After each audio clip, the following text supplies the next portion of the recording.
अपघातातून मायलेकराची ताटातूट, नंतर अनाथ लेकराची निपुत्री कुटुंबाशी भेट आणि मायेचा ओलावा आयुष्यभरासाठी हॅपी फॅमिली असं सगळं सिनेमात तुम्ही अनेकदा पाहिलं असेल।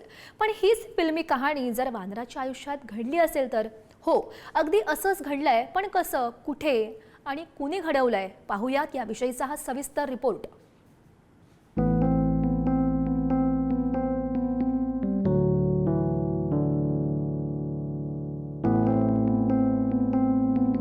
मायलेकरांची एकमेकांसाठी असलेली प्रेमाची ओढ।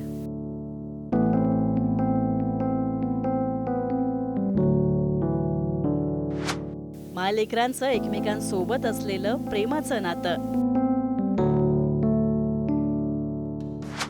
पाहता क्षणी ही मादी वानर आणि हे छोटंसं पिल्लू एकमेकांना अक्षरशः बिलगले। मनुष्य प्राणी असो किंवा आणखी कोणताही जीव, हे दृश्य पाहून तुम्हाला सुद्धा तुमच्या आईची आणि जर तुम्ही आई असाल तर तुमच्या गोंडस लेकराची आठवण आल्याशिवाय राहणार नाही।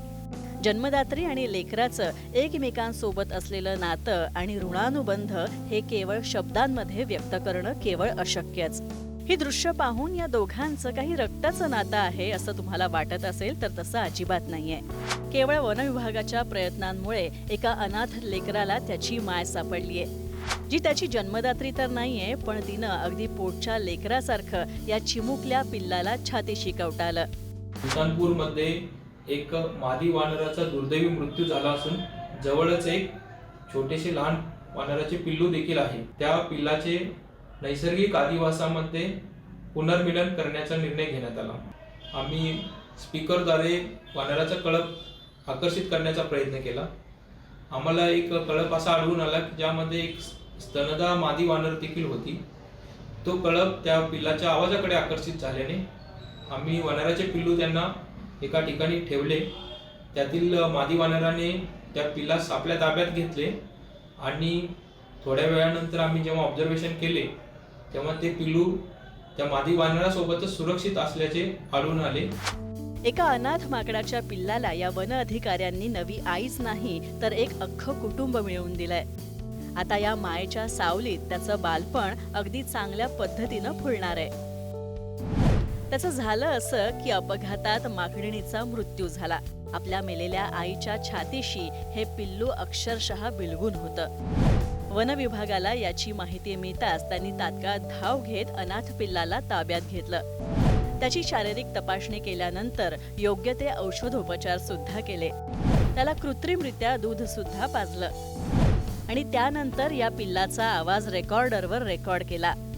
या पिल्लाचा रेकॉर्ड केलेला आवाज माकडांच्या कळपासमोर वाजवण्यात आला। या वानरांच्या कळपातीलच एका स्तनदा मातेनं हा आवाज ऐकला आणि या आवाजाच्या दिशेने धाव घेत पिल्लाला अक्षरशः कवटाळलं।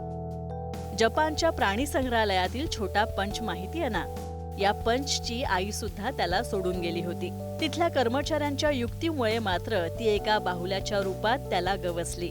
छोट्या पंचच्या मायेच्या भुकेनं निर्जीव बाहुल्यात सुद्धा आई जिवंत केल्याचं अख्ख्या जगानं पाहिलं। मात्र बुलढाण्यातल्या या वनविभागानं छोट्याशा अनाथ पिल्लाला खरी खुरी आई आणि माया लावणारी आई तसंच स्वतःचं दूध पाजणारी माता मिळवून दिलीये। बुलढाण्याहून संदीप वानखेडेसह रशीद इनामदार, पुढारी न्यूज।